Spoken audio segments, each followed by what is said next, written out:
Italian football has a big three: Juventus, Milan and Inter. One successful back home, the other more so abroad, and the other neither here nor there.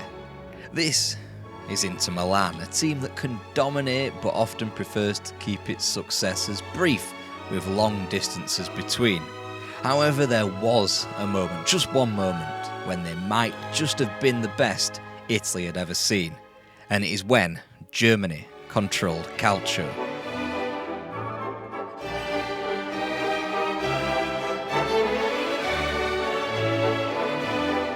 Inter Milan, or Internazionale, were formed in 1908 and instantly were quite good at football.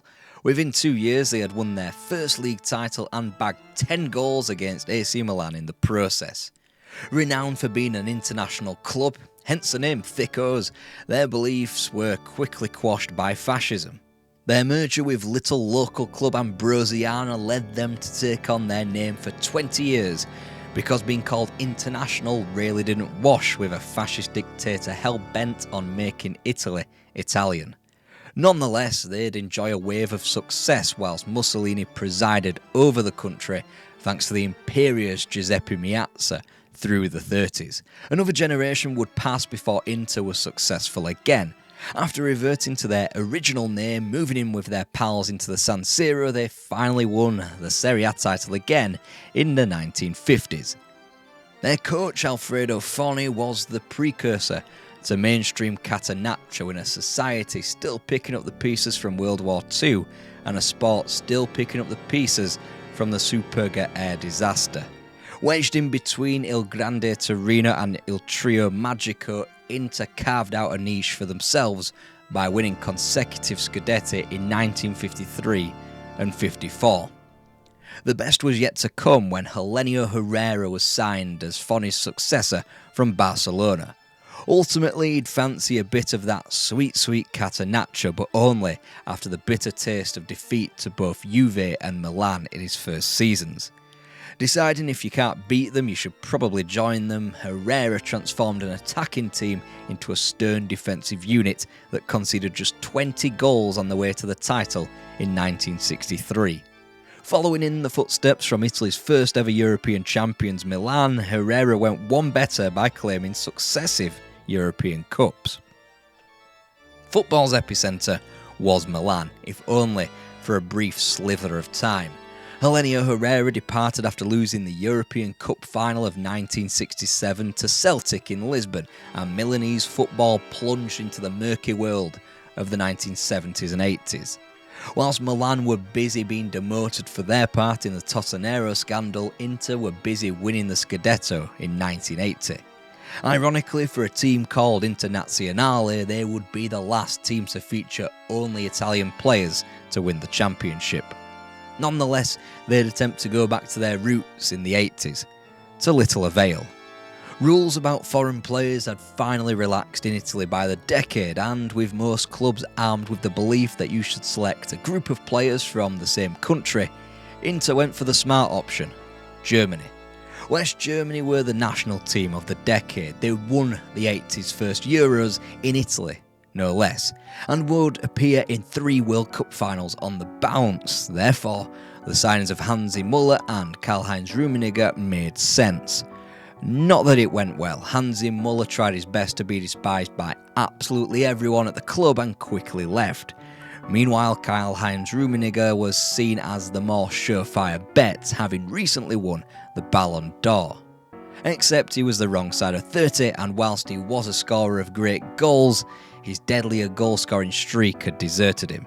He transformed overnight from 3 Bundesliga golden boots to a career south of the Alps, wrecked by injuries. It almost felt like Inter had been cursed when it came to foreign talent. From the Brazilian Juare, Belgian Ludo Kocek, and even Irishman Liam Brady, none really stuck about and made an impact.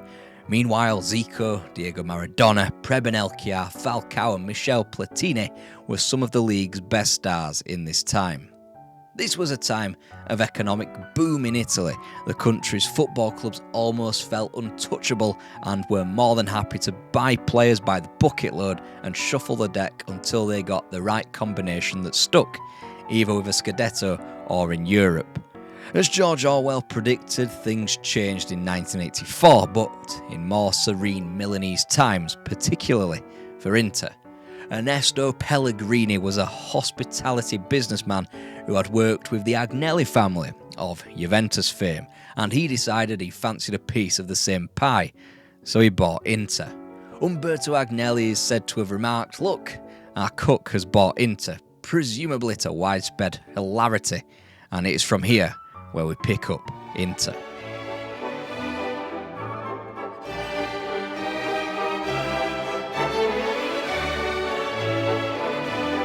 Maybe it was because of that little dig by Agnelli that Pellegrini went for the one who had delivered constant success at some of Inter's biggest rivals, Giovanni Trapattoni.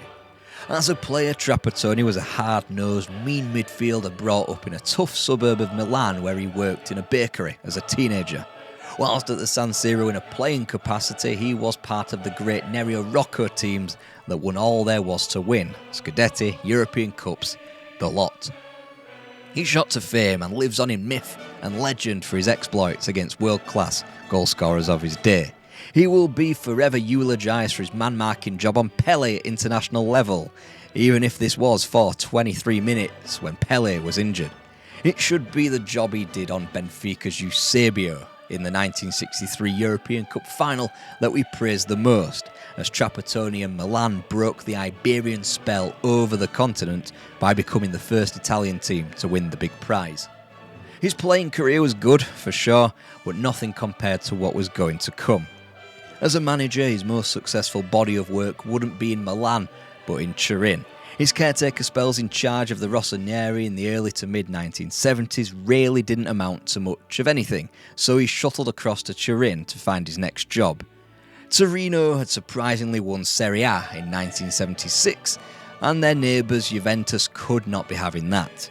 They had to make a bold move and did so with their left-field managerial decision as Giovanni Trapattoni was hired right from under the noses of Atalanta. A 35-year-old successful former player for another club but largely unproven in the dugout, it'd be a bit like Chelsea taking a punt on Steven Gerrard today. Juventus were arguably the most successful club in Italian football, but their one weakness was on the continent where both Milan clubs had thrived. Il Trap inherited a god-awful setup. Pietro Anastasi had left for Inter, Jose Altafini was busy retiring, and Fabio Capello was utterly crocked. With hindsight, it was probably for the best that Trapattoni received such a transitional Juve. Foundationally, Trapattoni plumped for experience in Roberto Boninsegna and Romeo Benetti before crucially bringing in a young fullback by the name of Antonio Cabrini. In his first season, he captured the UEFA Cup and Serie A double and followed that up with another Scudetto in 1978. 4 more would arrive in the 80s, signalling Juve's return to prominence, but there was still that nagging feeling that the old lady could not do it abroad on the biggest stage. They'd had a European Cup final in the palm of their hands in 1978, but chucked it away against Club Brugge before they were pitifully dumped out at the first hurdle a season later to Rangers. Even when Italy were riding the crest of a wave as world champions with a large Juve contingent, they would be scuppered in a European Cup final by Hamburger SV. A lot of the players lifting that trophy had been on the receiving end of that 1982 World Cup final defeat by a Juve-inspired Italy. Trapattoni, however, would break the spell over the subsequent 2 years, leading Juventus to the springboard of the Cup Winners' Cup in 1984 before the European Cup 12 months on. However, such was the backdrop of that later triumph, many Juventus fans could only truly celebrate a European Cup well after Giovanni Trapattoni had departed.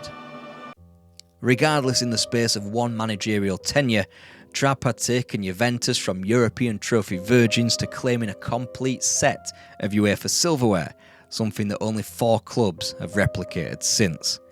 The cloud of hazel hung heavy in Turin, and within 12 months, Trapattoni had left. Again, he found himself with a project of transition and the turning around of an enormous club on his hands. Inter weren't a club as used to the hordes of trophies and instant successes like Juventus, but they were still one of the big 3 of Italian football. Whilst Juventus folded upon the retirement of Michel Platini and the resignation of Giovanni Trapattoni, their place wouldn't be taken by Inter. The Nerazzurri's main threat as the 80s gave way for the 90s was Milan. Silvio Berlusconi had gotten a head start in the San Siro, and it was obvious that they were in the clear, with signings like Marco van Basten, Frank Rijkaard and Ruud Gullit. With rules now allowing for 3 foreign players in a Serie A team and the brightest Dutch stars occupying the rival team across town, Inter went for the next best thing. Netherlands might have won the European Championships in 1988, but the next best thing, West Germany, were crammed full of talent, and Inter desperately opened their chequebook.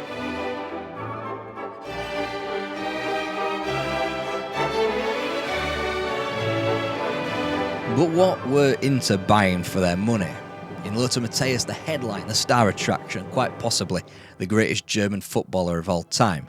If not the best, certainly in the conversation, and definitely number one since Franz Beckenbauer graced the field. In a way, Matthäus was similar to De Keyser. For one, he governed any team that he played in, and in his peak he could play as a 6, 8 or a 10. He had an offer to go to Serie A year prior in a very clandestine, probably illegal and incredibly direct manner when Diego Maradona personally sent him a suitcase full of cash. We don't know what Matthäus did with the kind donation from the Argentine, but what we do know is Matthäus never played for Napoli. He came to Inter just like his club teammate and national teammate Andreas Bremer. Now, the press weren't exactly kind to the former Bayern Munich player when he moved south to Milan.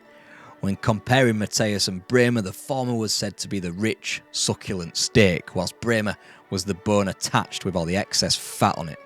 Bremer, however, was multi-tooled like that aforementioned bone. He was a left-back in all but name, and whilst it is certainly the least glamorous position on the football pitch, Bremer made it his own.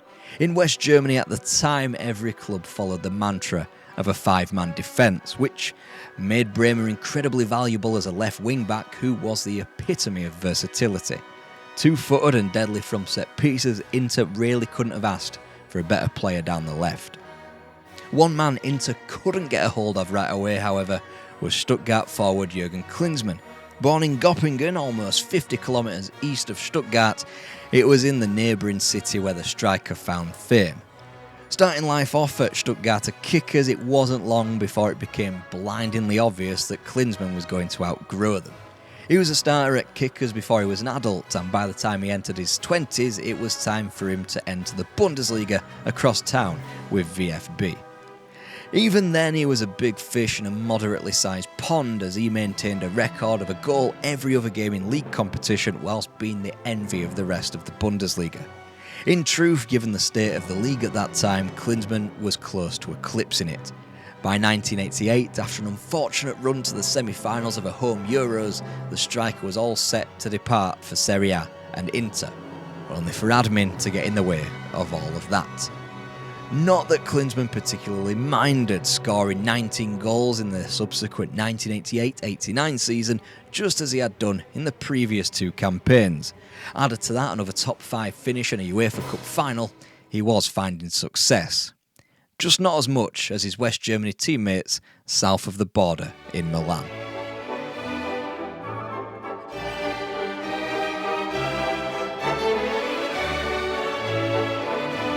Bayern Munich had won the Bundesliga in 1988. They were challenging for European Cups alongside some great teams like Milan, Real Madrid, PSV and Steaua Bucharest. It didn't mean that they were immune from some also-ran Serie A team coming along and poaching their players. Again, this was a great financial time for Italy and its football clubs, and in football, money talks. Bayern were the biggest fish in West German football at the time. This made them a comparative minnow to Inter, a club with a decent enough history in a wealthier league. This had been the case for a while. For example, when Bayern last did business with Inter, selling Karl-Heinz Rummenigge to Inter for 8 million Deutschmarks, it had effectively saved the Germans from bankruptcy. It was the European footballing food chain. Inter funded Bayern's glorious team of the 1980s, and now with the signings of Andy Bremer and Lothar Matthäus priming the Germans to build another squad, as Inter attempted to do the same. Germany this, Germany that, let's actually look at some other signings, shall we? Most importantly, in came Nicola Berti and Ramon Diaz in another double swoop, this time from Fiorentina. In the off-season, Trapp had gotten some pretty hefty players off the books as well, in Enzo Scifo to Bordeaux, Daniel Passarella back home to River Plate, as well as Alessandro Altobelli to Juventus. The transition was complete, not that there wasn't a spine of true integrates still running through the team. Walter Zenga, an Inter fan at heart, still kept goal. Beppe Bergomi was halfway through his 20-year odyssey with the Nerazzurri at the heart of the defence, and Aldo Serena was about to score a bucket load up front. Not that you'd be able to guess from their poor 1987-88 campaign. It finished with Inter a distant fifth, a full 15 points off the pace set by their roommates Milan, who were also starting something wildly special under Arrigo Sacchi. They'd have to put that on ice, at least domestically however, when it became apparent that this Inter was a little different. Aldo Serena had been transformed by the arrival of Lothar Matthäus. He went from a jobbing 16 goals in 2 seasons kind of forward to one that was lifting the Capo Cannonieri thanks to 22 strikes across 32 league fixtures in 1988-89. Quite incredibly, in a league so vastly polluted with big sharks, Inter didn't lose a game until February '89, and it is Aldo Serena and his goals in the biggest of matches. In the 1-0 win against Milan and in a 1-1 draw at home to Juventus. Even when the invincibility streak wore pale on the Inter shirts, the margins were slender. Aldo Serena, who else, bagged himself a brace in Florence on February the 12th as Inter led 3-2 deep into the second half, only for Fiorentina to turn the game on its head. Across 90 late winter minutes, Inter had almost conceded as many goals as they had done in the 16 games that preceded it. The true barometer for any successful team has always been how well do they cope with adversity. For this Inter team, pretty well as it turns out, as they strung together 8 league wins on the spin, the highlight of which being a trip to the capital to take out Roma by 3 goals courtesy of their 3 best players that season, Matthäus and Serena, as well as Ramon Diaz, who had become quite the revelation. That run right there was pivotal. It sent Inter so far clear of Arrigo Sacchi's Milan and Diego Maradona's Napoli that it was just unfeasible that they could be caught. Their next fixtures, however, straddling the months of April and May, were against Milan and a trip to Turin to play Juventus, and they were more crucial than the 8 beforehand. A stalemate with their cross-city rivals was followed by another draw against Juve, and by that point, the Scudetto was essentially Inter's. As Milan geared up to lift another European Cup, Inter looked set to complete the citywide celebrations by knocking Lecce and Bologna for 8 goals without response. Whilst the Rossoneri celebrated their own successes, Inter joined them in the festivities when a late Lothar Matthäus goal handed Inter both points at home to Napoli, which confirmed the title. They had waited 9 years, not just to win the league, but to win any trophy of any description whatsoever. In dropping just 11 points all season, they deserve to be ranked amongst the greatest Italian teams in Serie A history. Think of the incredible teams of Calcio history pre-1988, and there's Trapattoni's Juventus, Sacchi's Milan, Il Grande Torino of course, the Milanese dominance in the 1960s on both sides of the tracks, and we shouldn't forget about the Juve team that won 5 in a row in the 30s. None of them had won a title quite like this. Inter dropped so few points and in such a competitive league too. 58 points was a record for the 2-point era, and not only that, they had comfortably both the best attack and defence, conceding just 19 times all season. Milan, a team we think of as so influential and so domineering in this time, were not even close, 12 points back.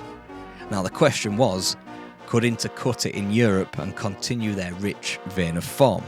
After all, they hadn't proven their mettle on the continent the prior season, and it was Bayern Munich of all teams who had eliminated them from the earlier rounds of the UEFA Cup.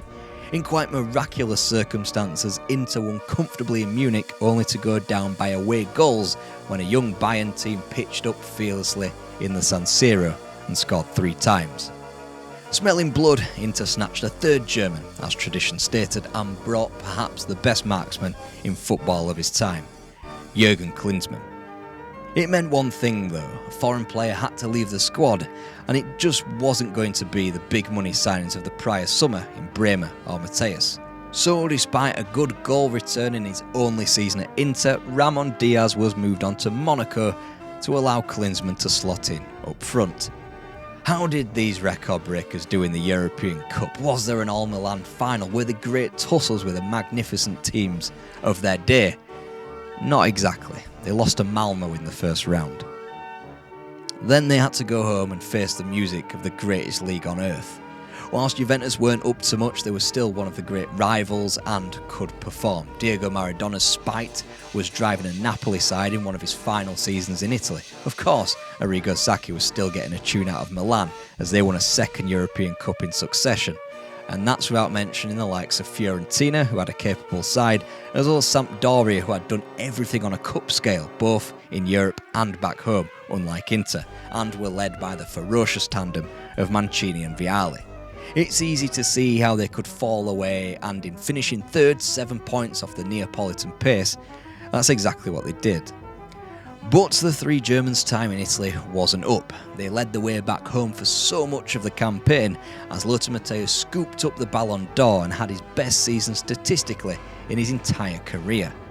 But for a 3-week spell across April and May, Inter would have had a great sequel to '89. First, they were held to a goalless draw in Florence before a great Sampdoria team pitched up at San Siro. A win for Inter and they would be firm favourites to capture the league. A red card for Beppe Bergomi, a missed penalty for Lothar Matthäus and 2 second-half strikes for Samp later, and they had just stitched the Scudetto onto their title rivals' shirts. Inter had to settle for success on the continent for the first time in nearly 3 decades. The Germans, still presumably riding a high from winning the World Cup in Italy that summer, nearly didn't get their silverware in Milan. They slugged through the autumnal fights of Rapid Vienna and Aston Villa before coming out of it on the other side well. They drew their away legs against Partizan Belgrade, Atalanta and Sporting before turning up the heat back at the San Siro. As Milan fell away to floodlight failure and embarrassment in the European Cup, Lothar Matthäus and co were romping to the UEFA Cup. Matthäus scored 5 in Inter's run to the trophy, most importantly from the spot in the first leg of the final back home as the Nerazzurri dispatched of Roma. All in all, Matthäus scored 23 goals, which is just an incredible record, but his enjoying of a personal best season didn't bring about the best team record. Contrastingly, Jurgen Klinsmann didn't score until December. Reports that he wasn't happy with Trapattoni effectively told us the beginning of the end. Trapp would be gone by the end of the season and his Germans wouldn't be too far behind. All 3 left in '92 after Corrado Aricho steered Inter to mid-table with a dull defensive brand of football where they scored just 28 goals and drew exactly half of their fixtures. Andy Bremer moved to La Liga and to Real Zaragoza. Lothar Matthäus returned home to see out his European career at Bayern, whilst Jurgen Klinsmann departed for Monaco.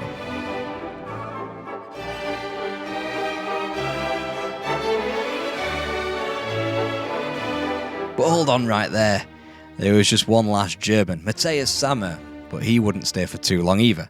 The token German, as Inter limped through 90s Calcio as the ugliest of the Seven Sisters, only gaining success with the UEFA Cup win of 1998. A rather sad end to what could have been a monumental period for one of the world's most famous football clubs.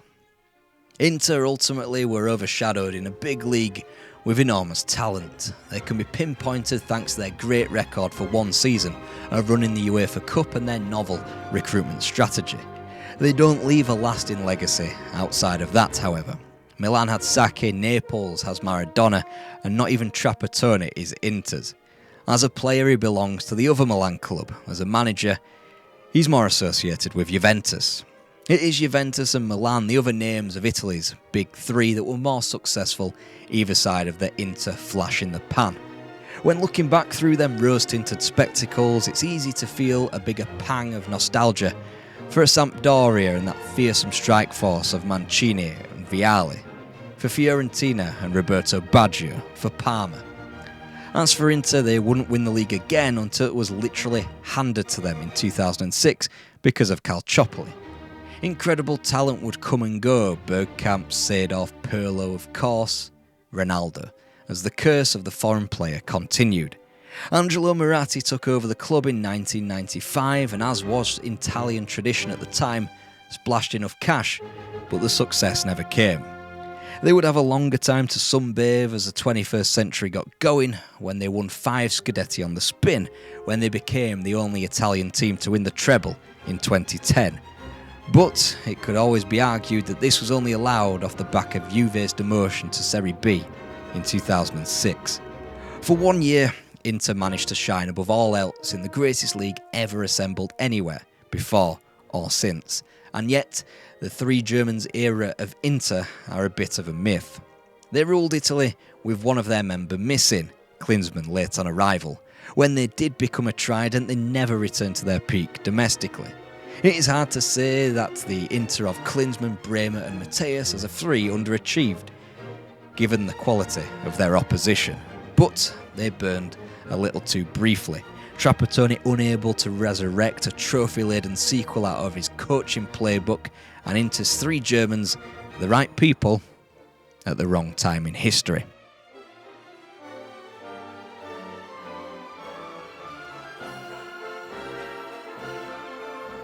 Some say Milan is the Italian capital of football. These stories out of Turin argue otherwise. Il Grande Torino or Il Trio Magico. Which one will you watch first?